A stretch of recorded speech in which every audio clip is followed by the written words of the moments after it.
Hello students and welcome back to Standard 9th English Kumara Bharati Unit 4 4.2 lesson The Storyteller. We will be continuing with the second part of the lesson The Storyteller. In the first part of the lesson we have discussed how the aunt make all the attempts to keep the children quiet, for which she also tells the story to the children so they would get engaged listening to the story and do not get any chance or time to do any mischief in the compartment. But the aunt is not able to keep the children engaged, and this shows her complete failure as a good storyteller. And in the same compartment, as we know that there was a bachelor. Now the bachelor, he starts telling a story to the children. He starts telling a story of a girl called as a Bertha, who was horribly good. So in the first part of the lesson, we have already learned that he starts telling the story. Now in the second part, let us learn what interesting story he tells to the children about Bertha. So let's continue with the second part now. She was so good, continued the bachelor, that she won several medals for goodness, which she always wore pinned on her dress. There was a medal for obedience, another medal for punctuality, and a third for good behavior. They were large metal medals, and they clinked against one another as she walked. No other child in the town where she lived had as many as 3 medals. So everybody knew that she must be an extra good child. Horribly good, quoted Cyril. So in the first part, children, we have already learned the bachelor had started telling the story about Bertha. The beginning of the story was very uninteresting, unenterprising. But as he started the story, when it went further, that created, when he used the words like Bertha was horribly good, that created an interest in the children, because that was something new in the story they found. So now the 3 of the children started gaining interest in the story of the bachelor. So now let's continue more about Bertha. So this girl Bertha was horribly good. And because of this word horribly good, the children thought in their mind, how can a person be horrible and good at the same time? So here is a point where the children started gaining the interest in the story.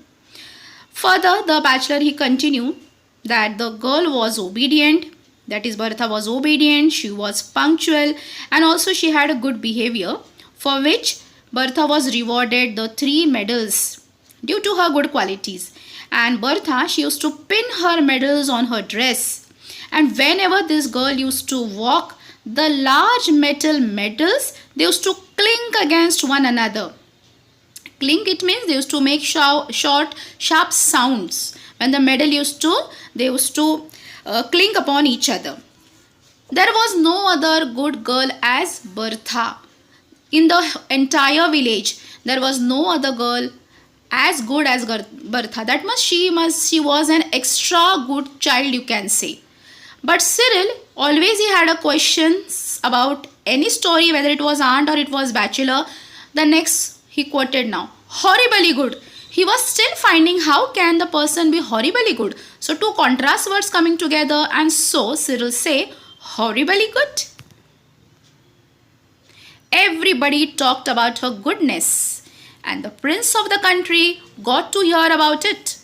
And he said that as she was so very good, she might be allowed once a week to walk in his park, which was just outside the town.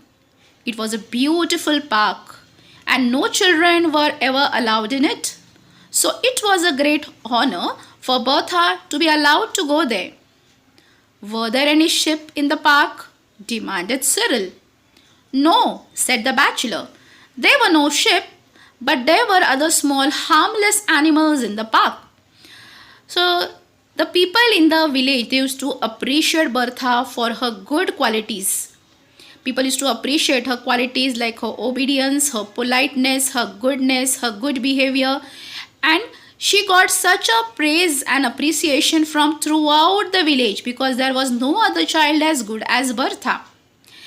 And the prince of a country, even he came to know about the goodness of this girl, and he wanted to reward the girl. And as a token of reward, the prince allowed Bertha that she might be allowed to walk in the park. Now, in that village, there was a park, a special park, and the prince did not allow any of the children to go into the park.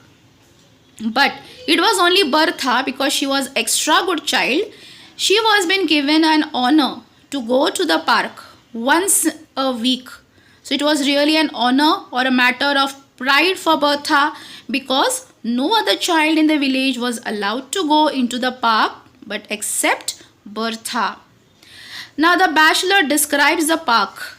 He says that it was a beautiful park with many trees. Now, out of interest, Cyril asked the question, as he always had a habit to ask a question. He asked, because they were gaining an interest in a story, and Cyril asked the question, were there any sheep in the park? Now he was still, if you remember the first part where he was asking the same question to aunt about the sheep and about the field. So again he asked the same question even to the bachelor. He said, were there any sheep in the park? Now the bachelor said that there was no sheep in the park, but of course, yes, there were small harmless animals were there in the park. So the bachelor, he had described the children very well about the park where Bertha had got a chance to visit the park once a week.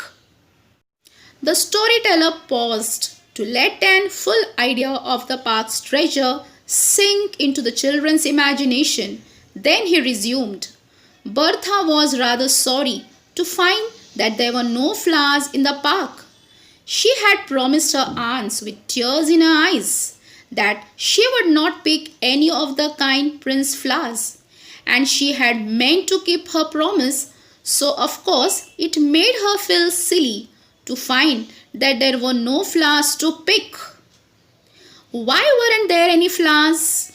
Because the animals had eaten them all, said the bachelor promptly. The gardeners had told the prince that you couldn't have animals and flowers. So he decided to have animals and no flowers.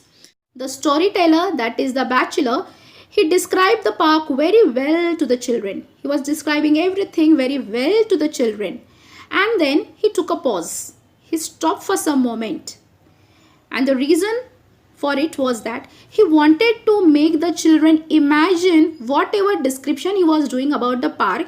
He wanted that the children should feel it. They should imagine the story well, so that they could get involved into the story very well. After giving some time for the children to imagine about Bertha and about the beautiful park, he continued telling the story. Bachelor said, though it was a park where Bertha had got a chance to visit, rather it was an honor for Bertha, but she was very sorry. Bertha was sorry that there were no flowers in the park. She remembered before she had visited the park, she had promised to her aunt that she won't pick any flowers from the Prince Park, because she thought that there might be many flowers in the park. But when she visited the park, she found that there were no flowers at all. So she felt very silly that because I have promised my aunt that I will not pick, but here when I came to see, there are no flowers at all in the park. So after hearing this, that there were no flowers in the park, immediately the children asked the questions, as they had a habit to. They said, why were there no flowers in the park? Now the bachelor immediately, without any delay, as though he knew very well the children will ask a question to him, so without any delay or immediately, the bachelor replied that animals had eaten the flowers. That means there might be some flowers before, but the animals had eaten up all the flowers, so there were no flowers in the park. And all the time it used to happen, according to the bachelor, that the animal used to eat up all the flowers. So he continues, he says that, so the gardener of that park had told to the prince that either he could have flowers or animals in the park. And so the prince had decided that in his park he will have no flowers, but he will have only animals in the park. There was a murmur of approval at the excellence of the prince's decision. So many people would have decided the other way. There were lots of other delightful things in the park. There were ponds with gold and blue and green fish in them, and trees with beautiful parrots that said clever things at a moment's notice, and the hummingbirds that hummed all the popular tunes of the day. Bertha walked up and down and enjoyed herself immensely and thought to herself, if I were not so extraordinarily good, I should not have been allowed to come into this beautiful park and enjoy all that there is to be seen in it. And her three medals clinked against one another as she walked and helped to remind her how very good she really was. Now, as the children had a question in their mind that it was a park, then why there were no flowers in the garden? For which the bachelor he said that the gardener of that park he told to the prince that he couldn't have animals and flowers at the same time in the park because the animals would eat all the flowers. So he had to decide whether he want to have animals or the flowers at the park. To which the prince had decided to have animals and no flowers. So after hearing to the king's decision, the children approved to the prince's decision because majority of the people would have chosen to have flowers instead of animals. But the prince made a choice to have animals instead of the flowers. So the children gave the approval at the excellence of the prince's decision. So the children were happy to know about the decision which was taken by the prince. The bachelor added to the imagination of the children by describing them the park. He told them about the ponds, about the golden, blue and the green fishes in the pond. He told them about the trees with the beautiful parrots which also said clever things. Also about the hummingbirds who used to hum the popular tunes. Now the Bertha was so happy. She was happy to walk through the garden, and at the same time she felt proud about herself.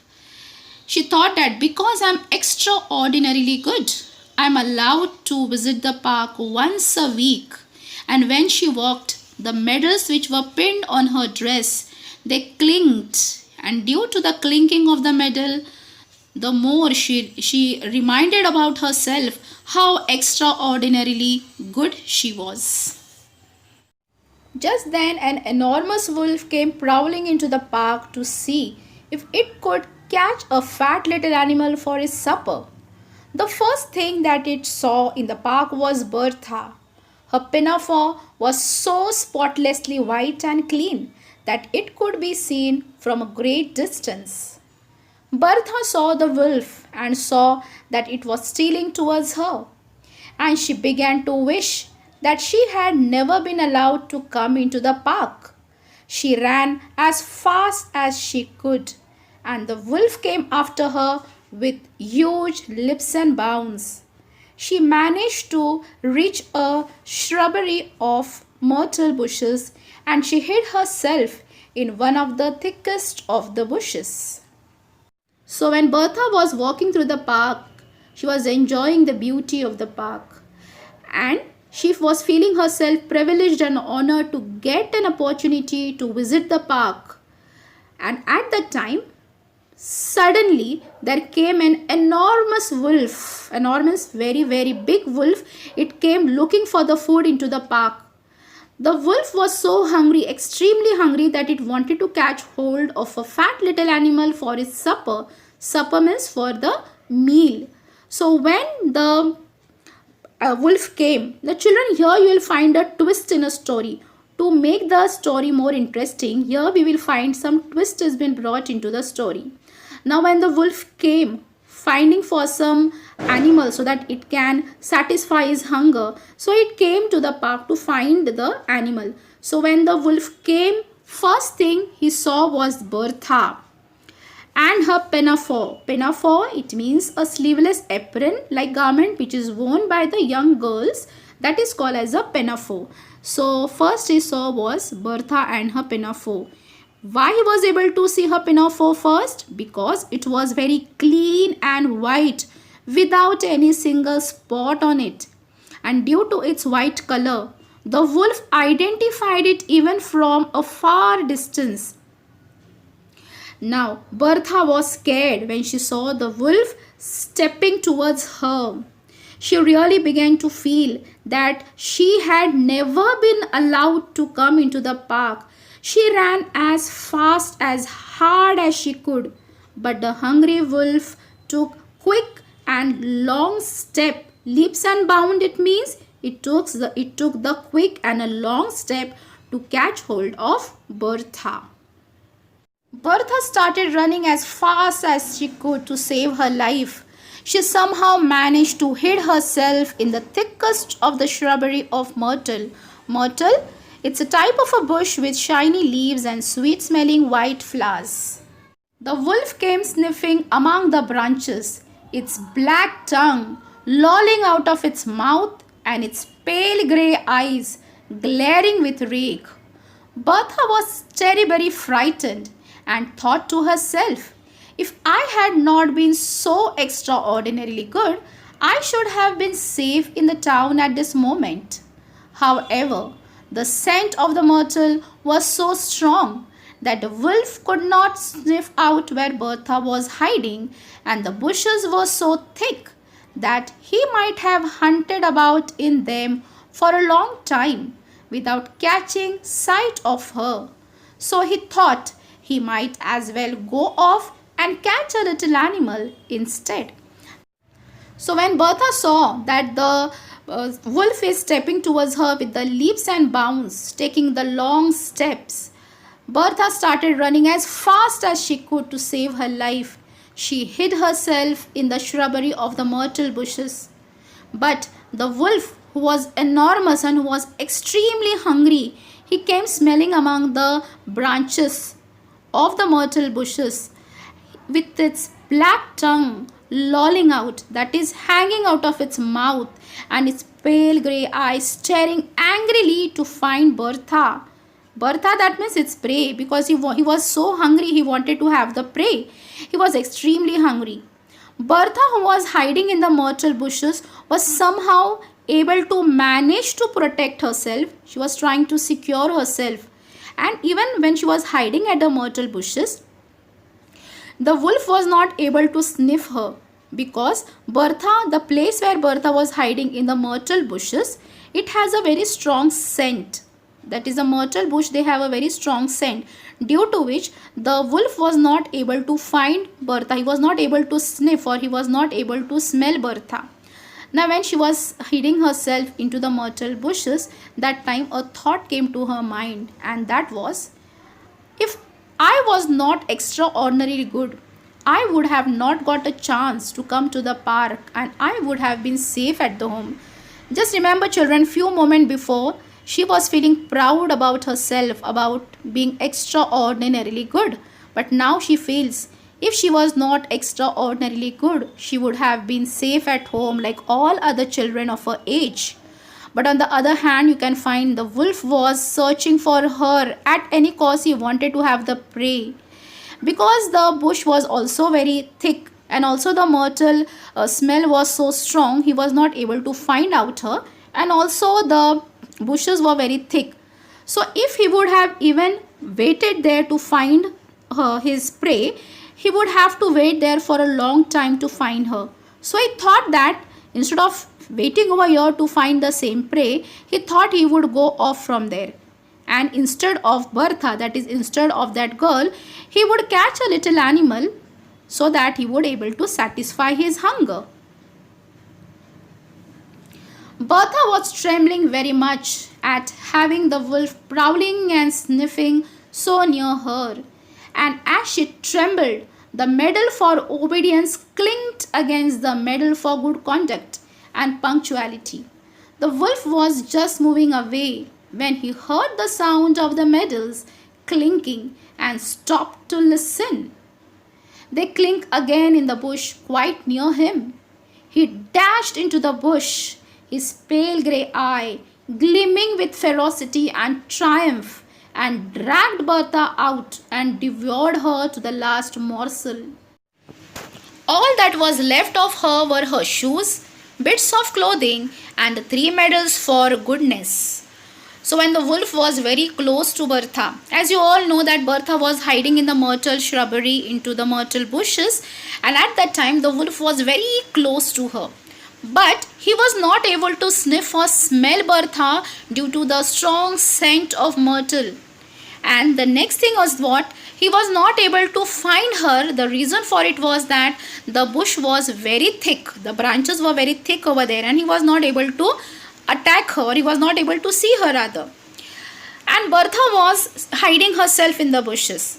And at that time, the wolf thought that I would better go away from here, because he was not able to see her or he was not able to even smell her.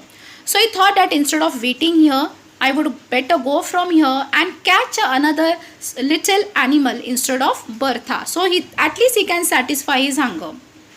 But it was an unfortunate thing for Bertha. Seeing that the wolf is so close to her, Bertha started trembling with the fear, because the wolf was very close to her. And when she trembled because of the fear, just then the medals which Bertha wore, they clinked against each other. And at that same time, that same juncture, when the wolf was about to move from there to catch some other prey, when he heard the sound of the medal clinking against each other, his attention got diverted towards the bush again. He was about to return, but when he heard the sound of the medal, he turned.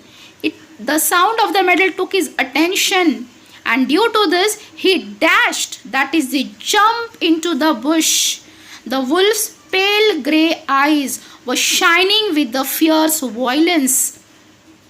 As though he has got a victory, he has got his prey, he was happy, and he was in a triumph. That means he has got some victory over something.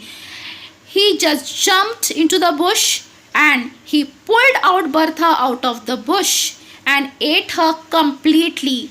Only what was left of Bertha was her shoes, her clothing, and the medals of the goodness laid on the ground. And that was the Bertha's tragic end. The story began badly, said the smaller of the small girls, but it had a beautiful ending. It is the most beautiful story that I ever heard, said the bigger of the small girls with immense decision. It is the only beautiful story I have ever heard, said Cyril. A dissentient opinion came from the aunt. The most improper story to tell to young children. You have undermined the effect of years of careful teaching. At any rate, said the bachelor, collecting his belongings preparatory to leaving the carriage, I kept them quiet for 10 minutes, which was more than you were able to do. Unhappy woman, he observed to himself as he walked down the platform of Templecombe station. For the next 6 months or so, those children will assail her in public with demands for an improper story. The bachelor ended the story with the Bertha's tragic end. So after the story, the children started giving their opinion and their comment on the story. The smaller of the small girl, first she commented saying that the story began very badly. That means the beginning of the story was very typical, she said, but the ending was very beautiful. She gave a very good appreciation for it. The bigger of the small girl, she gave an immense decision. Immense means a great decision she gave, and she said that that was the most beautiful story I've ever heard till now. Cyril also gave his opinion, and he said that it is the only beautiful story I have ever heard. That is, he had never heard such a beautiful story till now. But when the children were giving their wholehearted response to the story, Aunt was not happy with the story at all. She had the opinion in contrast to the children. She commented that the story is the most improper story to tell to the children. She further said to the bachelor that you have undermined means you have tried to weaken all the moral teaching and the careful teaching which I have given to the children for so many years. You can find that she was a bit upset with the bachelor that he had told the improper story to the children. Anyway, said the bachelor, but bachelor did not mind about her response or about her comment. He said, at anyways, he said, bachelor said. While saying that, he started getting ready to leave the carriage as his destination station, that Templecombe, was going to arrive. And so while getting ready to get down out of the compartment, he said in a very casual manner to that lady, that is to the woman or aunt, children's aunt, he said, I kept the children quiet for 10 minutes, which you were not able to do. So he gave such a reply to the aunt when she said to the bachelor that you have told an improper story to the children. So while getting down at the Templecombe station, that person, that is the bachelor, he thought that this lady is unhappy woman. Unhappy woman means this lady always find the fault in everything. And also he thought that the children, after listening to my interesting story, they will attack and trouble the aunt, that is the woman, in public for the next 6 months to hear a good interesting story. But that story, which according to the woman, which will be an improper story, that will be an interesting story for the children, for which the children will trouble and they will assail. Assail means they will attack her to tell the story, which the woman would not be able to tell. So this is the end of the second part of the lesson, the storyteller. I hope children, you all have understood the lesson well. Thank you.